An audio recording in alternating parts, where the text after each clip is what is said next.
Hi, and welcome to today's program. My name is Glenn Diesen. It's the 12th of March 2024. And with me today is Colonel Douglas Macgregor, a combat veteran and author of many books on military strategy, also served as a senior advisor to the Secretary of Defense under President Trump. Welcome, Colonel. Thank you. So I listened to the State of the Union speech by Joe Biden, and I guess, in my opinion, I thought maybe it was a bit dark. Essentially, all is well with America under Biden, but you have these external and internal threats to democracy looming, which might be colluding with each other as well. And you gave effectively an alternative State of the Union, reflecting a bit on mistakes being made, paths not being taken, and addressing how to resolve these issues. So I liked your approach, as here in Europe, we more or less have a similar issue. We do not seem prepared to address the challenges ahead, and often the narrative is, always going quite well, until suddenly we had this foreign and domestic opposition emerging from, Russians, Chinese, populists, others, who suddenly emerged, I don't know, for all fault of our own, and we must now effectively slay these monsters so we can return to normality, which appears to be some vision of the 90s. Anyways, I liked your speech, as I think we should air our problems to address them and pursue correction, course correction, that is. So again, this should be one of the strengths of an open society. So I really wanted to ask you then, what is your alternative view on what is the state of the union at the moment? Where does America stand today, and where do you see it needing to go to advance its own interest and its security? Well, I hope the State of the Union response that I gave, which is really the way we phrase it or construe it, reaches more people in Europe. So if you could make it available on your website to others, that would be helpful. The reason for it is very simple, that I had seen not the live presentation by President Biden, but the remarks that he was going to make. And I also read President Trump's response to President Biden's remarks. And I was a little disappointed in both of them because, on the one hand, Biden, as you say, was glossing over serious problems, essentially providing sunshine and sunlight for the things that he thought were important, and then once again attacking the things that he frames as existential threats to America. And he talked about Ukraine, for instance. In fact, he led with that topic, which is of very little interest to most Americans, to be blunt. They don't care. They're much more interested in what's happening here at the border and inside their country.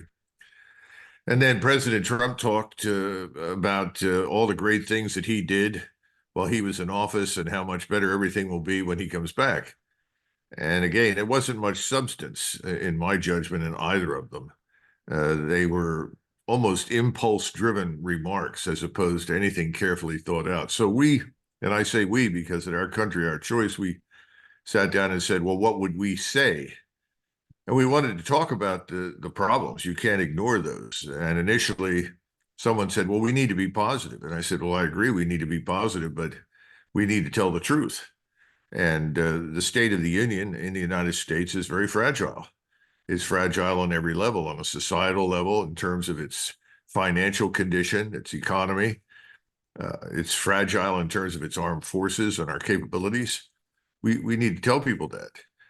And so we did. And then we moved to, well, what do we do to fix it? And I thought that was very important, that we go down point by point by point by point. And that's why I would suggest that, as many people as possible listen to it, because we start off by saying, we cannot continue to meddle in the affairs of other people's countries, that we have to put an end to this incessant interventionism, that the only time we should be prepared to use American military power is really if we ourselves are attacked, or obviously our friends and partners.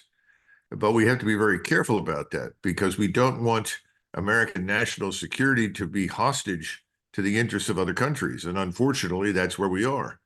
We're hostage to Israeli interests, we're hostage to European interests, particularly those in Eastern Europe right now, in areas that border Ukraine and Russia. That's not something Americans want. In other words, we don't want to be the dog whose tail wags us, if you will.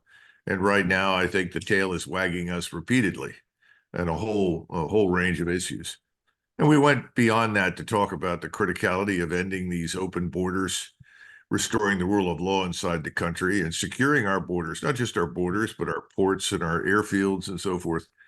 You know, a lot of people don't realize that tens of thousands, hundreds of thousands of illegals pass into the United States through the ports of San Francisco and New York and other places, because our Coast Guard, which is a very good organization and very strong, is operating in the South China Sea. It's operating in the Persian Gulf. We're running around apprehending other people's problems. We're essentially providing security to other people's countries, but we're not adequately securing our own. And again, this goes back to where we should focus is in the Western Hemisphere, not on the Eurasian landmass. At any rate, we also talked about what can be done about the national sovereign debt, and nobody wants to talk about it. Everyone behaves as though debt doesn't matter. And we know, at least for the last 5,000 years of recorded human history, that debt has always mattered. And our argument is that we've got to address it, which means you've got to do two things. You've got to cut spending, and you've also got to find a way to restructure that debt so that it's manageable. If you don't cut any spending, your creditors aren't going to take you seriously, which means they're not going to help you restructure the debt. We're not doing either.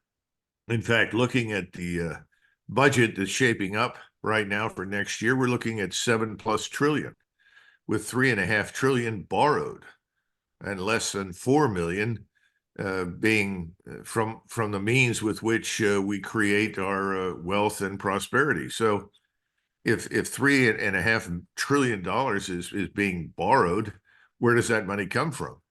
Well, our treasuries are not selling like hotcakes these days.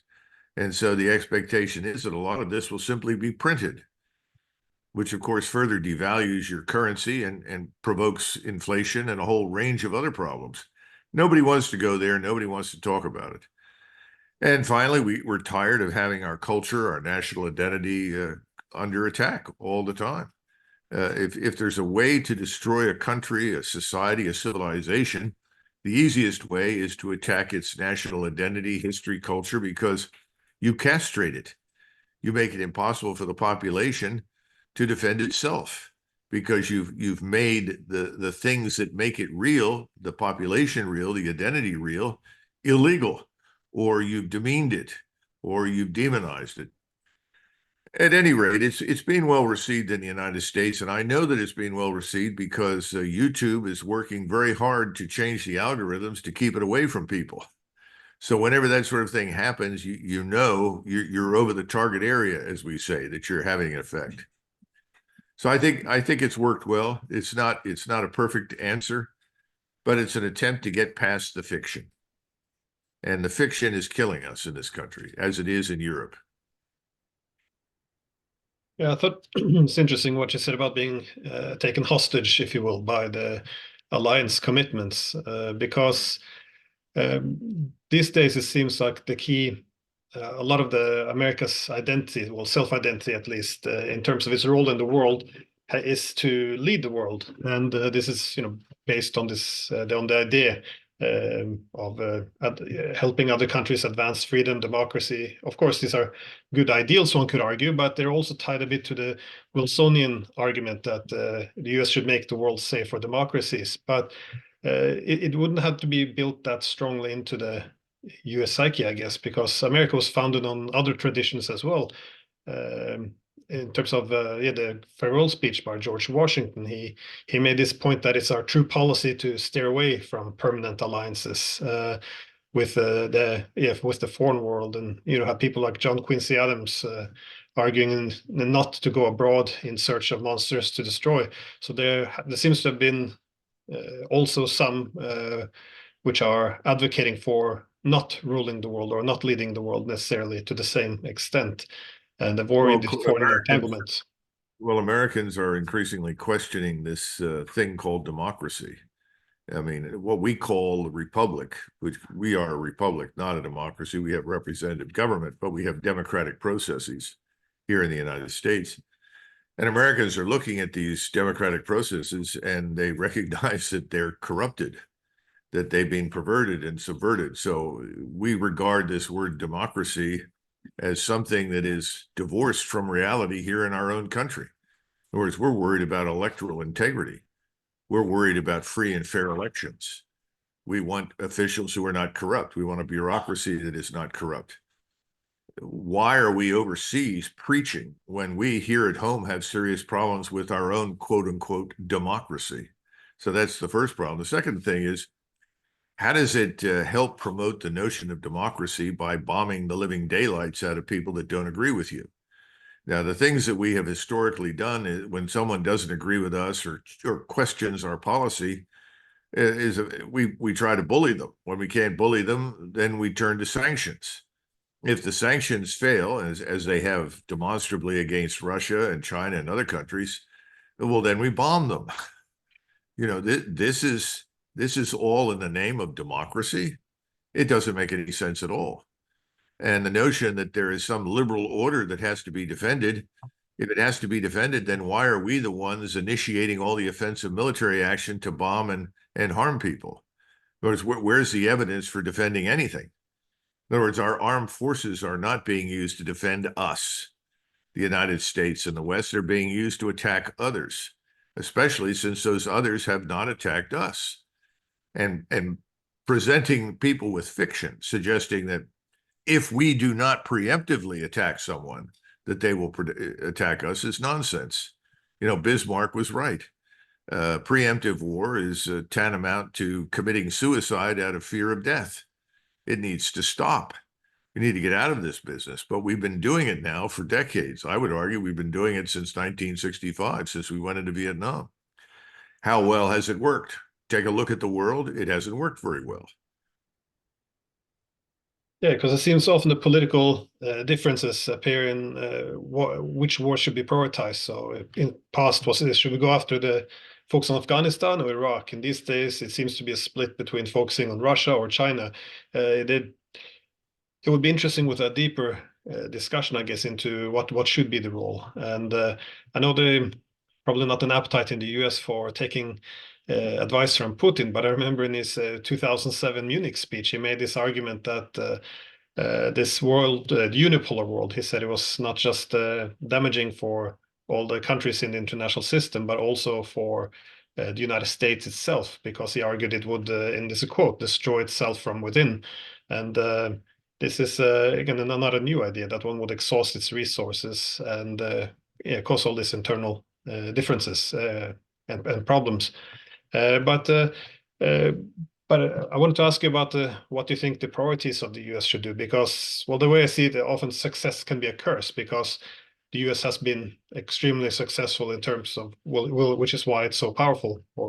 But foreign policy is often about foreign priorities. So under hegemon, one can do many mistakes and absorb a lot of the costs over time, of course. But over time, this ability diminishes. I was just with all of these wars, many of them have exhausted U.S. energy and resources, and also not producing the desired outcome. How should the United States reorganize its priorities? What should it focus on going forward? Well, Glenn, you've raised the most important question. What is the source of American national power and influence? And I would argue that it has very little to do with military power, contrary to popular belief.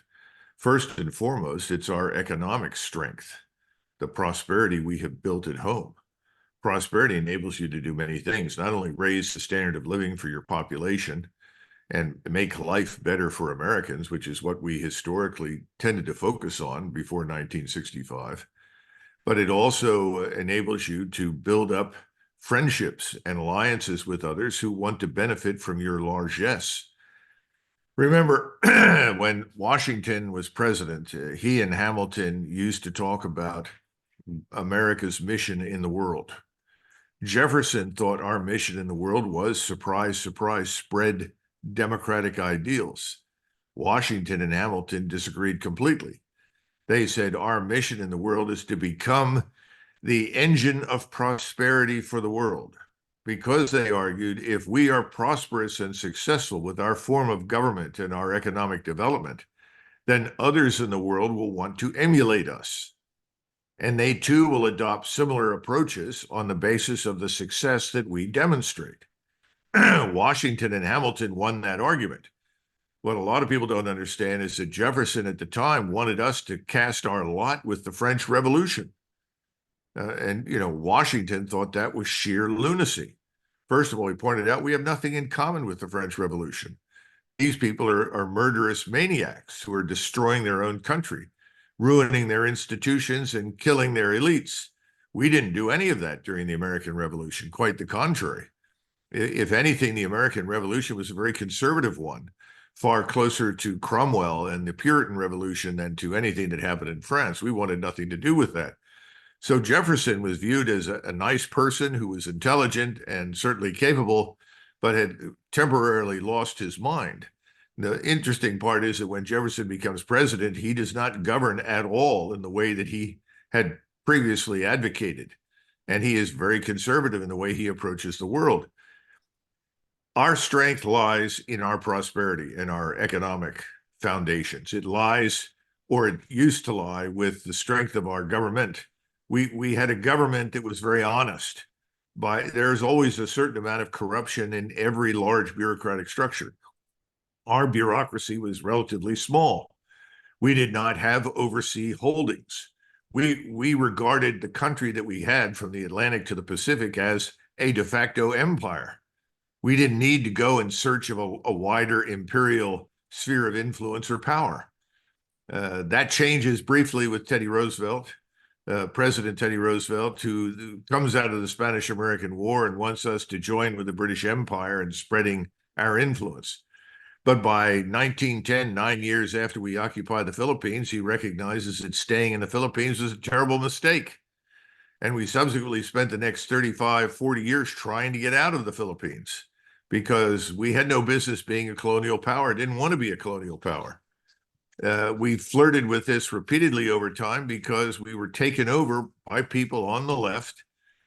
Principally, Wilson was the first, FDR was the second. Then we have a breathing space until we really reach Lyndon Johnson in 1965.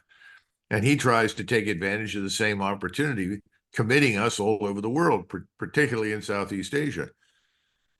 Remember that Eisenhower, who was certainly more comfortable, more comfortable with Washington's viewpoint.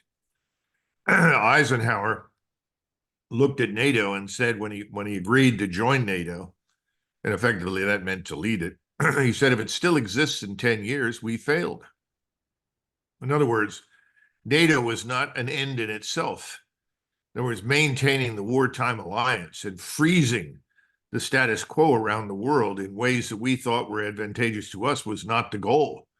In other words, his goal and the goal of anybody that with any common sense on the right was to reinvigorate the countries that had fought in the war so that they could return to normalcy, return to building prosperity in their own countries, and do so in a fairly secure setting. Again, this is why Eisenhower wanted to offer neutrality to the states of the Warsaw Pact in order to get out of this unhealthy and destructive confrontation with the Soviet Union. Well, that's all history. We know what happened. Eventually, the Soviets do collapse.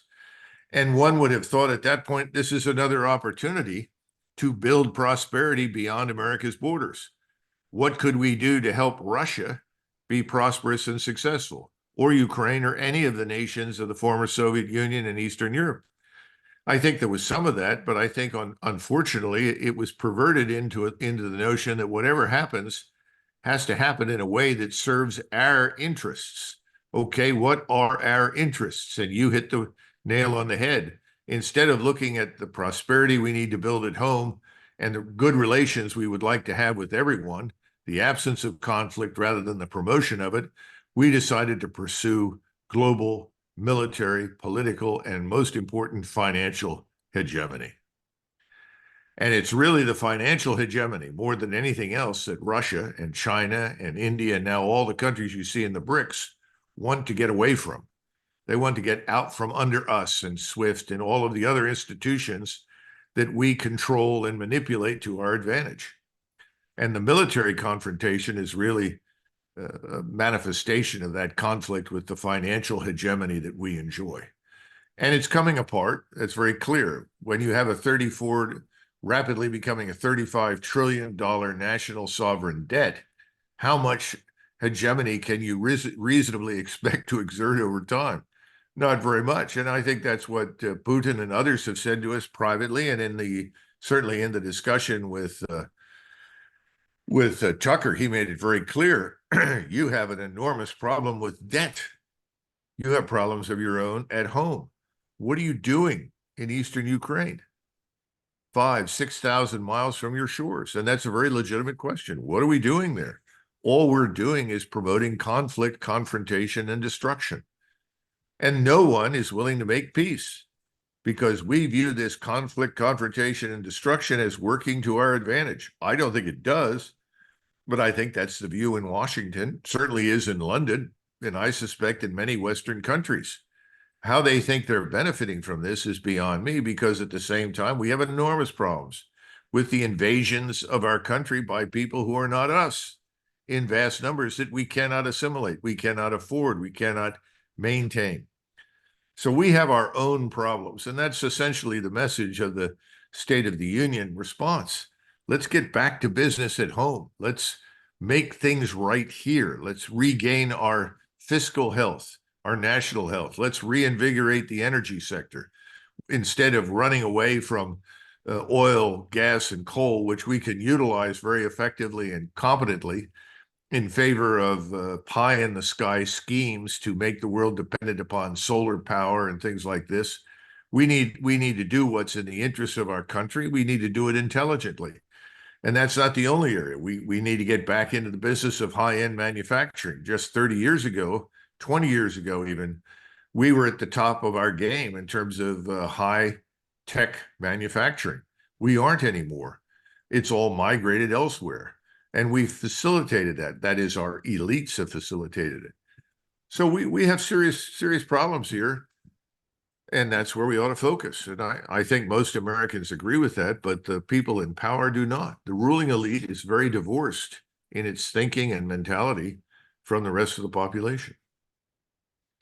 I remember being somewhat optimistic in 2016 some of Trump's economic ideas, because for me, a lot of it reminded me a bit about the American system, some vigorous industrial policies, but it seemed to have gone maybe a bit too far, not maybe, a bit too far in terms of seeking to cripple the development of China. That would maybe go too far.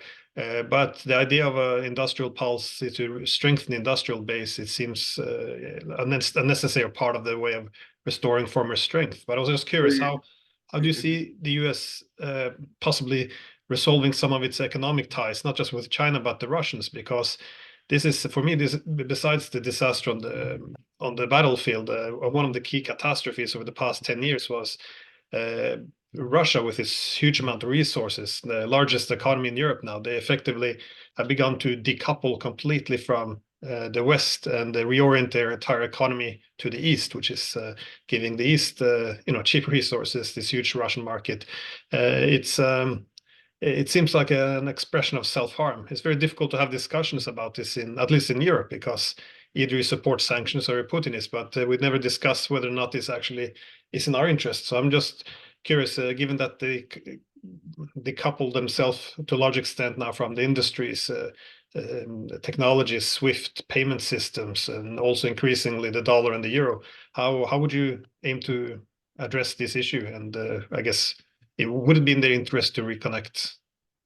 Well, the first point that needs to be made is this notion that someone else's success in some area, whether it's Russia or Norway or any country in the world, is somehow or another disadvantageous to us. In other words, someone else's success translates into our failure. This is a mentality that took root in the 1960s during the Cold War. It should have gone away in 1992, but it lingers. In other words, if the Chinese are growing and the Chinese are successful, they're feeding their population, and there is peace in China, that's bad. It's bad because we don't enjoy the fruits of our own prosperity nearly as much as we should. Therefore, it must be someone else's fault. In other words, the joke in the United States, well, it's not really a joke. It's an ugly feature of our culture, is that if something good happens somewhere else, it must be bad for us. If we have a problem with drugs, well, that's China's fault. If we have a problem with illegal immigration, well, that's China's fault. In other words, whatever is wrong is someone else's fault rather than our own problem. Unfortunately, that goes down well with too many Americans who want to see ourselves as a sort of gleaming perfect society when in fact we know it's not. No society is perfect. Every society has flaws, but there's an unwillingness to see it in those terms. I think that's going to change because it's pretty hard to disguise the reality from Americans today the way it was 10 or 20 years ago. Now, when you talk about Russia and BRICS in general, I think we have to understand that this is a natural reaction to us, our policies and behavior.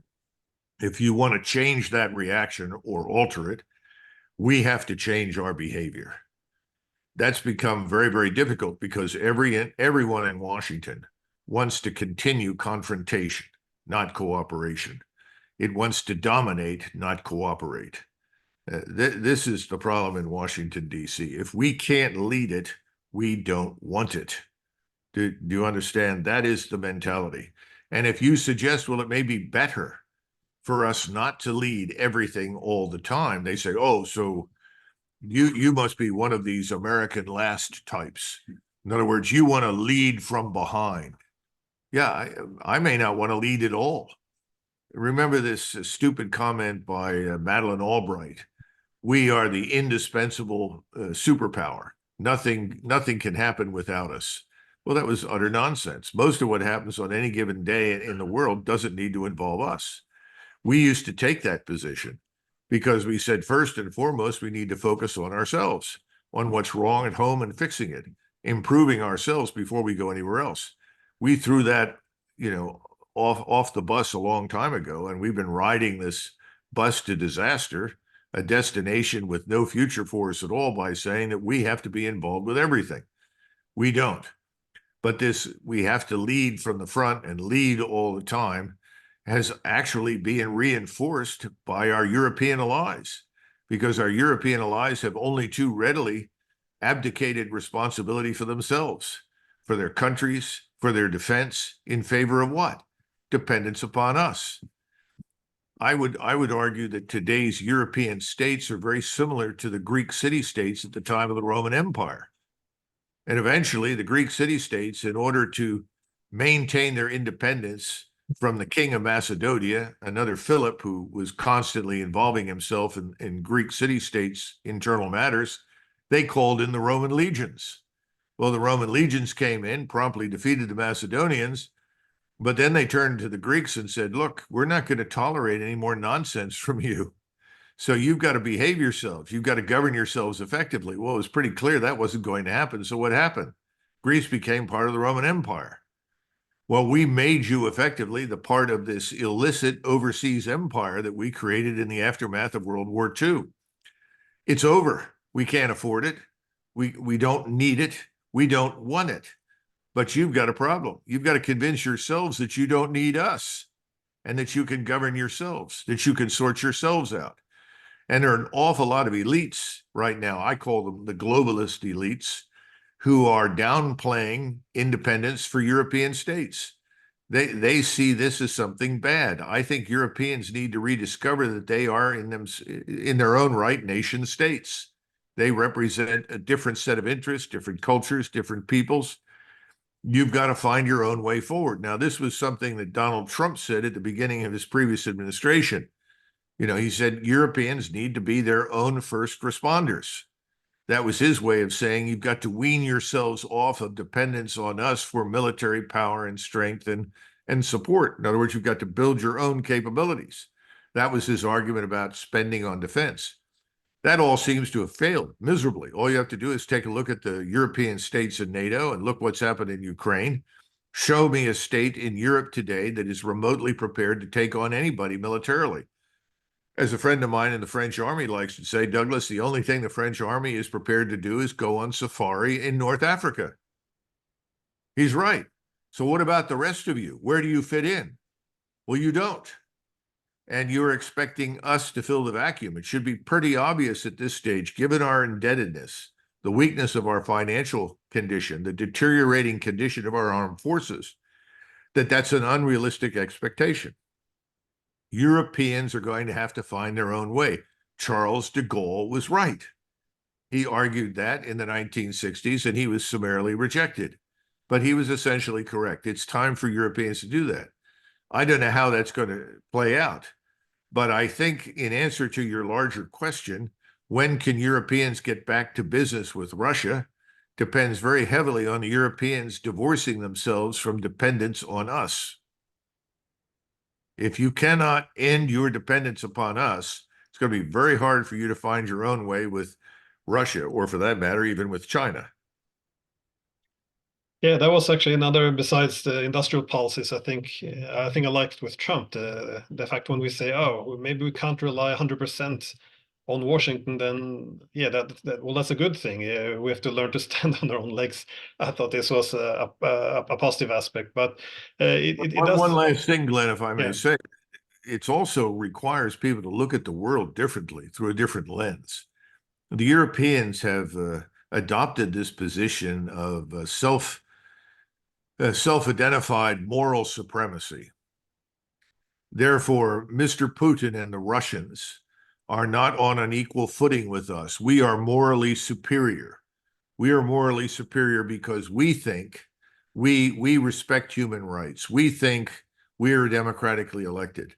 Well, when I look at European states today, particularly places like Germany, France, Great Britain, and I don't know about Norway, I see an awful lot of censorship that smacks of oppression, tyranny. If you cannot express your views because they run counter to the majority that seems to be in power, and I'm not even sure it's a majority, then you are oppressed. That's not respect for human rights. I don't see any evidence for that at all. I think if you're really worried about human rights, you would want a free and open society where everyone can express their views. This notion that some views are more morally justified than others has got to go away, because who makes that decision? Well, that inevitably is being made by a government which is then tyrannical in nature. So I think that needs to stop, this moral supremacy nonsense, and stop taking the position that unless Russia or China or India or Iran or anyone in the world reflects you, in other words, mirror images, whatever you think is appropriate, unless you dump that, get rid of that viewpoint, you're going to have problems all over the world, which is what we've got. You know, people complain all the time. You know, the Chinese are making inroads everywhere. Latin America, Africa, Southeast Asia, South Asia. They're doing business and we can't get into the door. Well, there's a damn good reason for that. The Chinese show up and they say, we're here to do business. How you govern yourselves is your business. How your society runs is your business. We're not here to tell you how to live. We didn't come here to tell you how to govern yourselves. We show up with a page of preconditions. Unless you meet all of these preconditions and look the way we think you should look, govern the way we think you should govern, then we can't do business with you. Well, surprise, surprise. Everybody says, well, the hell with the Americans. Let's bring in somebody else because we're not prepared to change who and what we are to suit Americans. I see this thing right now with LGBTQRS or whatever it is at this point, that we want to shove this down the throats of everyone in the world. Well, good luck with that approach, because most of the world wants nothing to do with it. Most of the world is offended by it. Well, that's their privilege. They do not have to adopt our position, especially since we're not even sure about our own positions on most of these issues. It's a minority government, a minority of people in power that tend to impose these things on us. That's why Americans listen to these words about democracy and they say, it doesn't matter for whom we vote. We get the same outcome. The two-party system is a sham. Who's really in charge? And increasingly, people look at the so-called oligarchs, the billionaires who put their money behind the policies that they want. And the politicians dutifully carry out those orders from the oligarchs. Is that democracy? Of course not. It's nonsense. So, Europeans have to take a long, good look at themselves. So do we. But they've got to get out of this business of imposing on others what we think is appropriate for them. And that begins, I would argue, immediately with Russia. And when people talk about Putin, I can find people that you can accuse of all sorts of terrible things who are sitting right now in the Senate of the United States and the White House. So the notion that somehow or another we are squeaky clean and governed by men who wear white hats and sing in the choir every Sunday is a lot of nonsense. Well, I'm glad you brought up Russia, because I wanted to finish off with this question as well. First, let me just say I agree with the argument about the assumption of moral superiority, because once you're so confident in your moral superiority, then it becomes very legitimate to shut down opposition in your own country, but also to impose yourself on foreign states. But on the issue of the Europeans trying to well, look out for their own security. I found an interesting development recently, is because you and I often spoke about at what point, when Ukraine begins to collapse, or at least its front lines begin to collapse, what will the West do? Will it escalate, or will it step down and effectively let Ukraine go? And it seems we've more or less reached that point. I'm not quite sure what direction the United States is going. I think probably different actors pulling it in different direction, but I thought Victoria Nuland stepping down was quite interesting. I was wondering, what your perspective was on that, because obviously she was very key in the center of toppling the government to begin with. Also, her family has been behind this institute, institute, or the ISW at least, which is pretty much the go-to think tank for all media reporting on the war. But also what I see is, if the United States is pulling a bit back now, it seems the Europeans are also panicking a bit. On the French suddenly suggesting they might send troops into Ukraine, while the Germans are getting have more internal divisions over that they got caught effectively planning to use their missiles to attack Russia. So I was just wondering, how do you interpret Victoria Nuland retiring, again, one of the key figures in the Ukraine war, now stepping down at this strange time? And did you read anything to this? And how do you interpret these new events with the chaos in Europe, if you will? Well, removing Victoria Nuland is a necessary precondition for the eventual disengagement from Ukraine. She's the hideous face of intervention and war in Ukraine. She and her colleagues and supporters in Washington are the people that established the biolabs in Ukraine, the CIA stations that are platforms for attack against Russia, built up the Ukrainian military establishment for the purpose of attacking Russia. So she has to go. That's more than just the removal of a person. It's a symbolic gesture that says we're now moving in a new direction. Now, what is that new direction? From the very beginning, when you and I began to talk, I said two things. Number one, Ukraine has no chance whatsoever winning this conflict with Russia. And it's taken Russia longer than we anticipated, but Russia's also adopted a different strategy from the one that most of us anticipated. And that strategy was one of incrementalism to avoid provoking the West into thinking that somehow or another the Russians were interested in attacking the West when they've never been interested in that. They don't want it. That's the last thing in the world they want. And the second part is, I always made the point that this would end in the way that our interventions in other places have ended. Ultimately, after 10 years in Vietnam, we just left. And when we left, we changed the subject for discussion. It was no longer topical. The media was instructed to talk about other things. The US military was instructed to plan for other things. That is exactly what's going to happen now. There will be no ribbon tied around the box of defeat and then presented to anybody. We will simply leave. The money will stop. The interest will end, and we will go home. Because again, as I've said before, we are an aerospace and maritime power. We are only a land power in the Western Hemisphere. When things don't go our way, we leave.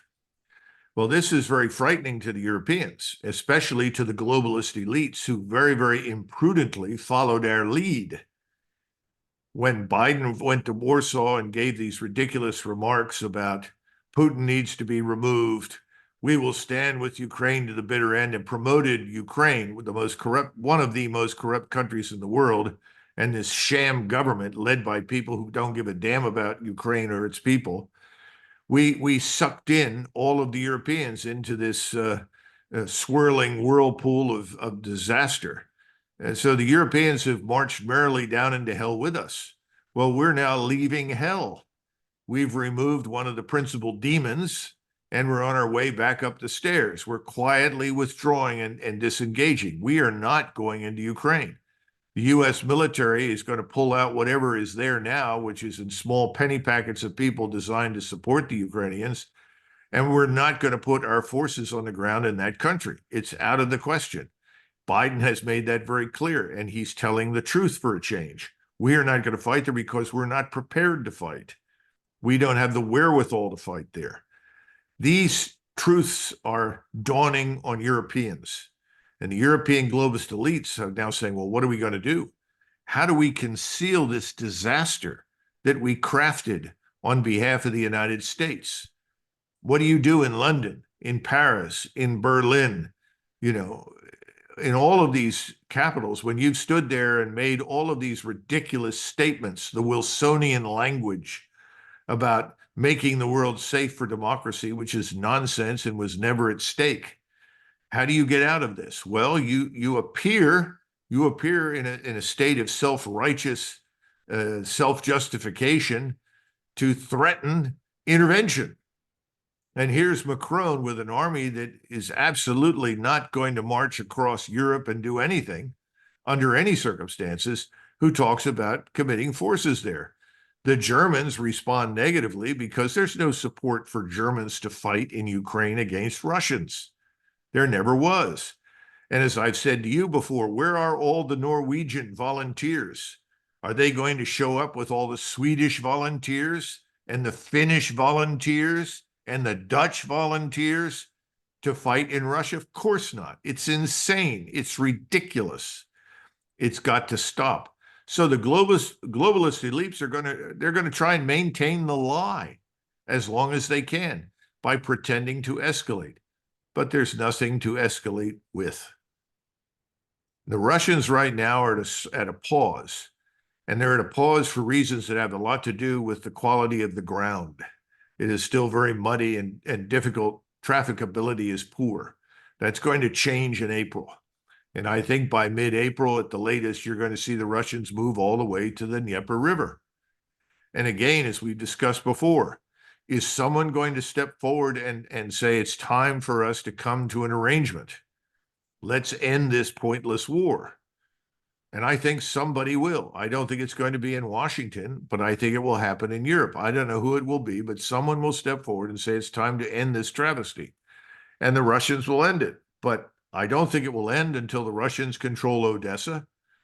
I don't think it will end until the Russians control Kharkov, and they may control everything east of the Dnieper River. Now, they may settle for something less than that. I can't divine what that might look like. The Russians are going to have to ask themselves the question, can we trust anybody in the West?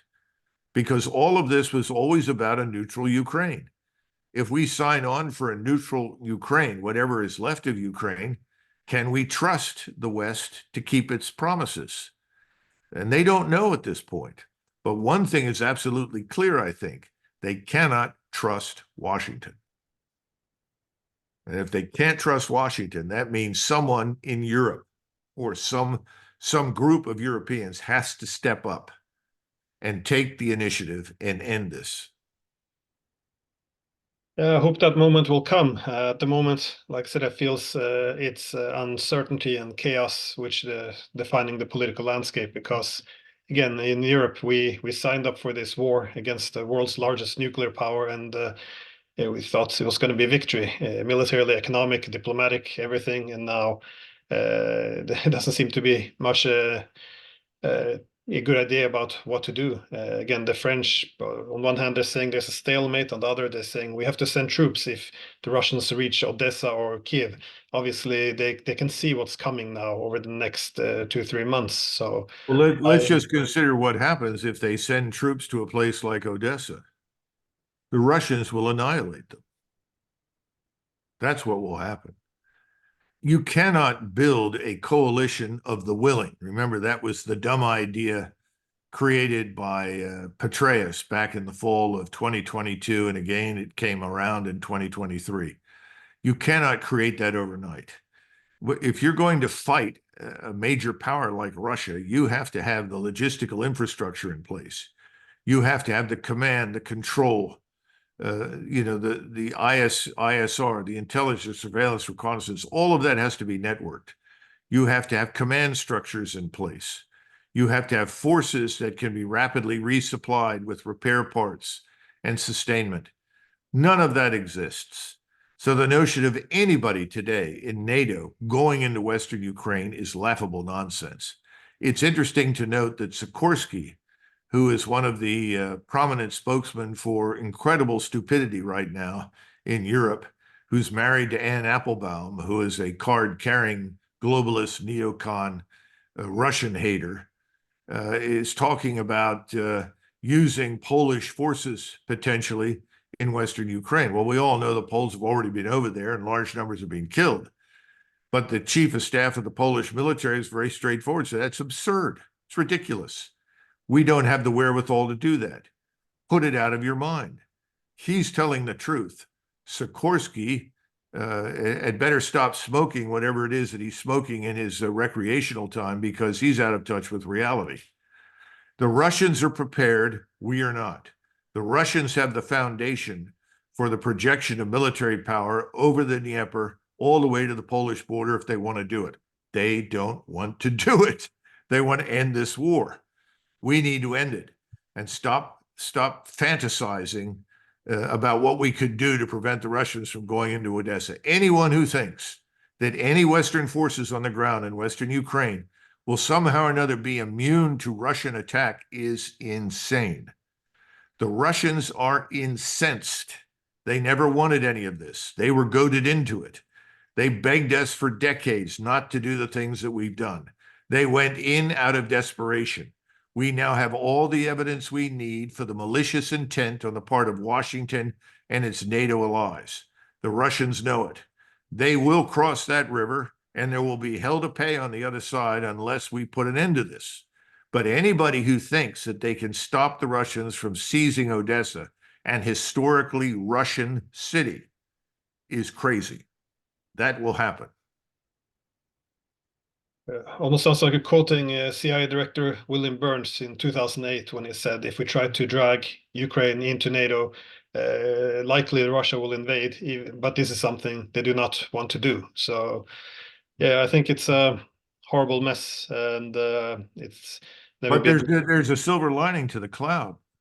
The silver lining is very clear.